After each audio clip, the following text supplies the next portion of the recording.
In this video, I'm going to show you how you can turn on autoplay on YouTube.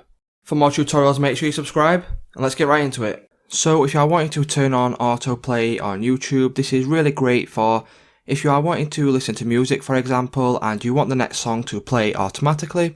So how you go ahead and turn on autoplay is you open up your YouTube app, and then from there you will need to go to your profile picture in the top right hand corner of the screen.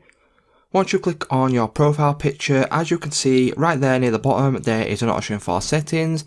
If you click on the settings option, you will be brought to this section here, and right there near the top under general, there is an option for autoplay. If you click on that, as you can see, a lot of the time once you download YouTube, this will not be enabled. So to enable this, all you need to do is check this little box, and then as you can see, it has now turned blue. So this means that autoplay is enabled now on my YouTube app. So that's how you can go ahead and enable autoplay on YouTube.